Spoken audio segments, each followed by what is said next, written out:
Hello, AP World History students. This is Mrs. Mallers coming to you today for part 2 of Southwest Asia.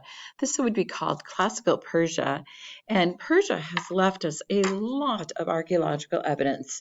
As we know, and as we talked about in part 1, Mesopotamia really was the earliest of the classical or the empires that we know of. Again, there might be others that were around, but we just don't have a lot of evidence.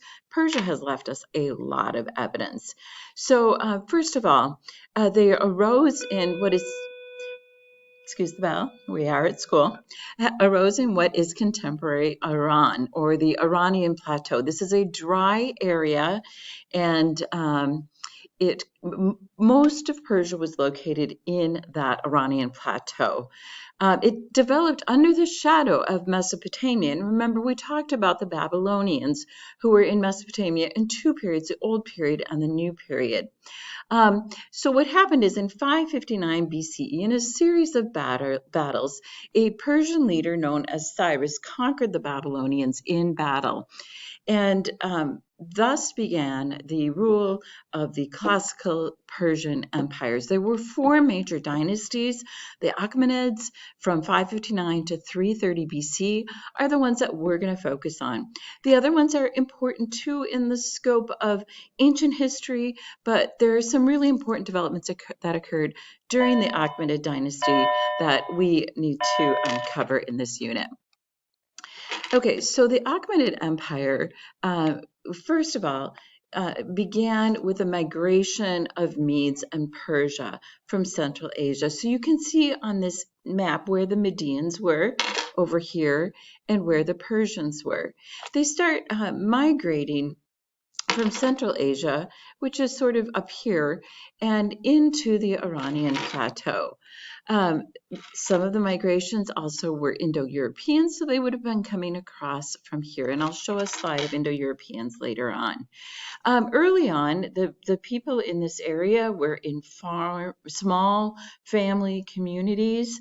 When we talk about steppe traditions, the steppe is a land where animals graze. They're pastoralists, and so they rely on elders or loose structures for their governance. There was some agriculture, but a lot of times they were still just moving with their herds. So Cyrus II, he was the son of Cambyses. He ruled from 559 to 530 BCE, and he is considered the founder of the Achaemenid dynasty. He was called Cyrus the Shepherd because of the way that he brought people together, and he was also called Cyrus the Great. I have this video series called Ancient Empires, and Peter Weller, he sits on the steps of Cyrus's tomb, which you see in the picture above, and he says, if anyone truly deserves to be called great, it's Cyrus. So there we go. Cyrus was great. So he conquered the Median overlord, then unified tribes of the Iranian plateau. This was pretty important because prior to this time, there was a lot of infighting for resources among the tribes of the plateau. He built his capital at Pasargadae, which you can see on the map right here. Now, Darius, or Darius, he's named a couple of pronunciations, ruled from approximately 521 to 486 BCE. Now, you'll notice there's a gap from 530 to 521. At this time, Cyrus's son, actually Cambyses II, was ruled, but sort of died under suspicious circumstances. So we don't really know what happened to him, but he didn't accomplish a lot in his short reign. So we talk about the King of Kings, Darius, as the greatest Achaemenid emperor.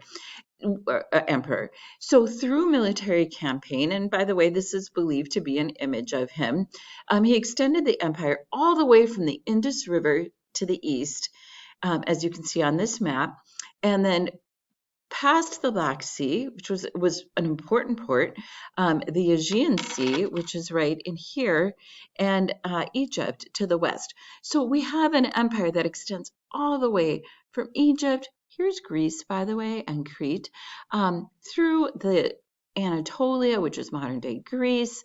Here is modern-day Israel, into the entire Iranian plateau, all the way to the Indus River. This was giant. There were 35 million people who lived in this area and 70 distinct ethnic groups. So this is the largest empire the world had seen to that point. How do you rule such a far-flung empire? That was the problem that was posed to Darius. He moved the capital from Pasargadae to Persepolis and built a very elaborate capital in Persepolis, the ruins of which you can still see today. So these are some pictures of the ruins in Persepolis. As you can tell from the footprint on the bottom left, there were many structures that were shaped like modern day buildings. Also, they did many relief carvings on their buildings. And so through these relief carvings, we can get an idea of what the people and the animals looked like in the region. This is a picture of Persian archers and soldiers. On the back here, you have a quiver. That's where they would keep their arrows.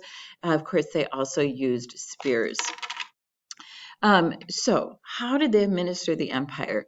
This is an important word, and sometimes I'm going to tell you guys to, like circle, highlight, underline, memorize this word, okay? Memorize satrapies, okay? And so what are satrapies? This is a map of the 23 administrative divisions of the Achaemenid Empire. They were taxation districts. Now, admittedly, they were quite different from one another. We have, the Hebrew people here in Palestine, and we have people that are more of Indian descent over here. We have Greeks living on the Ionian coast of Anatolia, and we have Egyptians and other people in northern Africa. So how did they manage this then? Well, they would staff the satrap, kind of like the county seat. So in Hennepin County, where we live, most of us, Minneapolis is the county seat. And the counties in Minnesota were divided in a way that you could get to the county seat and home within one day by horse. Well, the Persian satraps are something similar to that. However, they're the satraps, the leaders of these Persian satrapies, they were loyal to Persepolis. They were loyal to whoever the ruling emperor was at that time. But the staff were principally local.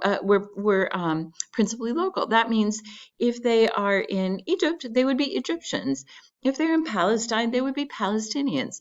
And why would they do this? The reason why they do this is in order to make sure that they can sort of keep track and have people be loyal to the Achaemenid Empire.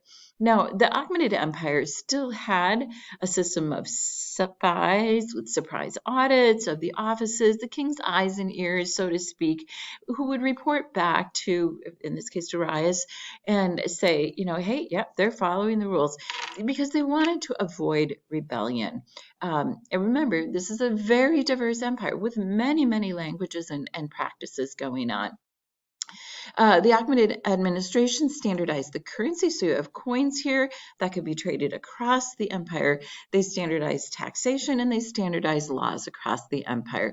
So it was a really efficient system, not unlike our own system here in the United States.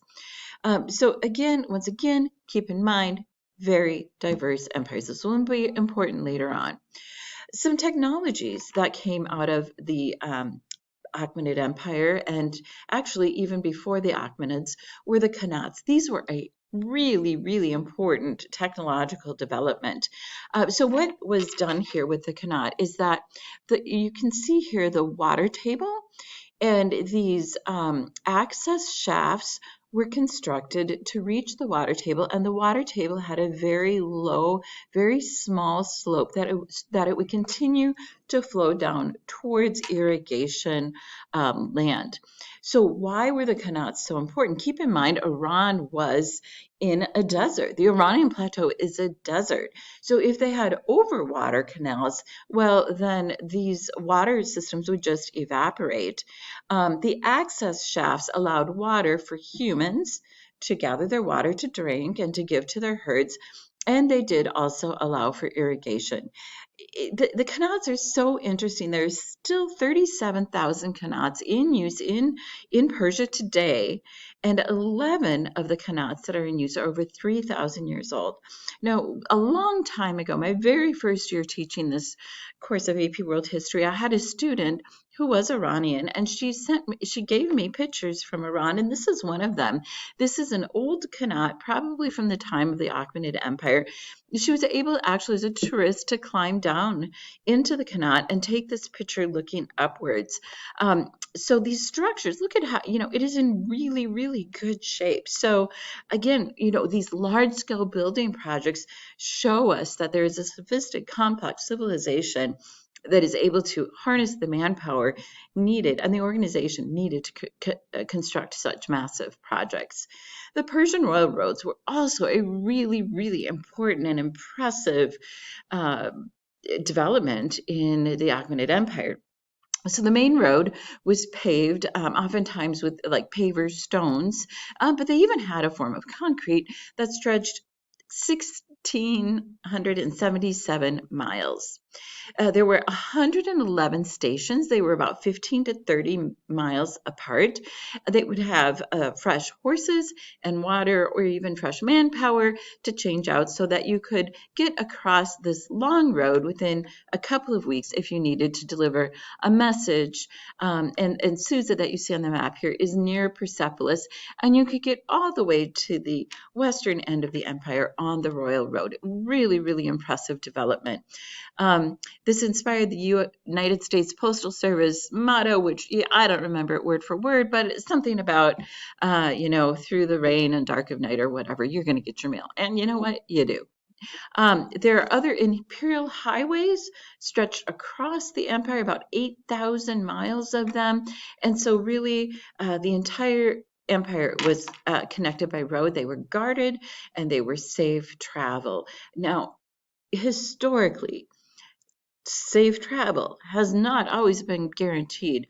Many of the roads that went across Eurasia were really, there were a lot of bandits, so to speak, that would attack traveling parties. And in the Persian Empire, that wasn't the case. So under Cyrus and Darius, there was a lot of toleration. They knew that, we had to be tolerant of these various ethnic, linguistic, religious, cultural groups. This was the only way to really keep the empire intact. In fact, under Darius, the rebuilding of the Temple of Jerusalem was permitted. The Babylonians actually destroyed it in 586 BCE. Now, some people might be aware of the relevance of the temple, but this is the temple of the Hebrew people. It was promised by their God Yahweh, and then to have it destroyed was really, really devastating. And so they were allowed to rebuild it, only to have it destroyed later on by the Romans. It still has not been rebuilt. Xerxes was the son of Darius. He came into power after Darius passed away, and he harshly repressed any rebellions in Mesopotamia and Egypt, and he was far less tolerant. We're pretty sure that's what he looks like based on evidence, by the way. Increasing public discontent would lead to more rebellions, and eventually would lead to his downfall. However, the Achaemenids would continue for quite a long time after that. I do want to mention here the Persian Wars. These were a series of conflicts with Greeks and other rebels. In particular, Persia wanted to take control of the entire peninsula of Greece. Now, if you look at the guide here, you can see that there are some Greek opponents of Persia. This is the Persian Empire. These are the Persian vassal states, okay? And then these are neutral states. Well, Persia wanted to take over this peninsula. That's what they really wanted to do. But there were a group of people called Ionian Greeks, and it's in very, very tiny handwriting somewhere, Ionia, but the Greeks did not want to be taken over by the Persians. You could spend a whole semester talking about the Persian Wars. It was a series of conflicts and battles.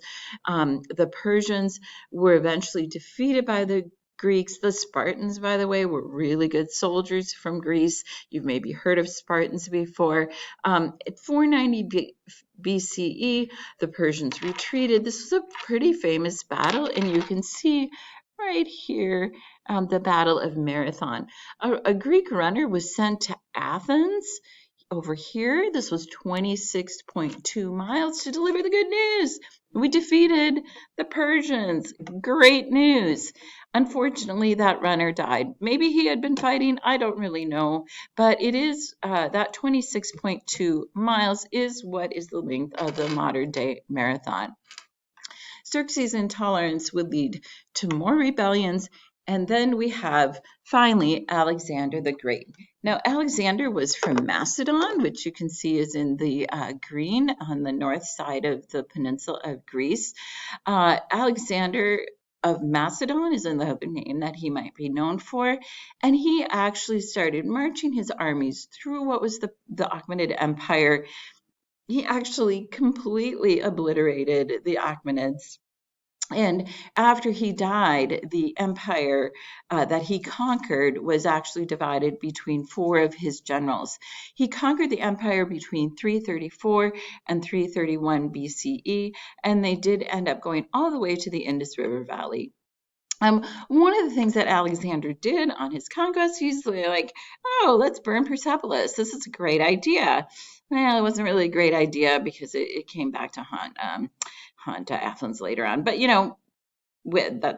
that's another story. All right. So let's keep moving on here. Let's look at the culture of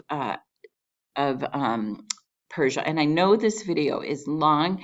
I'm just going to continue on. It's going to be a long video, but feel free to stop, take a break, have a drink of water, and come back and listen to the interesting story of Zoroastrianism.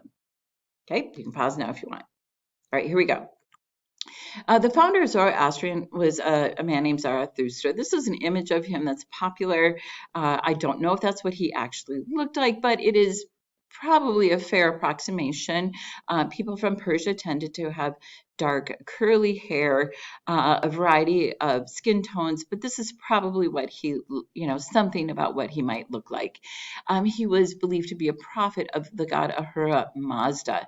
So Ahura Mazda was the supreme deity. He was the creator god, but this was not a monotheistic religion. There were 6 lesser deities. These were written in the book Gothis and in the holy book Avesta. The priests of the Zarathustra, were known as Magi. Some of you have maybe heard of Magi before because Magi are in the New Testament of the Christian Bible as coming to visit Jesus in Bethlehem. It is possible they were actually Zoroastrian Magi. We don't know for sure, but that is one possibility. So what did they believe? They believed in an omnipotent deity, omnipotent, which means all-powerful. This is Ahura Mazda. They believed in an evil opponent, Angra Mainyu. The way I remember this is angry man. But in the end, they believed that good will prevail. The teaching encouraged material pleasures. It's okay to have stuff. It's okay to enjoy life. The point of Zoroastrian thought was that you need to do everything in moderation. That's my mom's motto. You can enjoy everything in moderation. They introduced the idea of an individual judgment for your words and your deeds and your thoughts during your lifetime.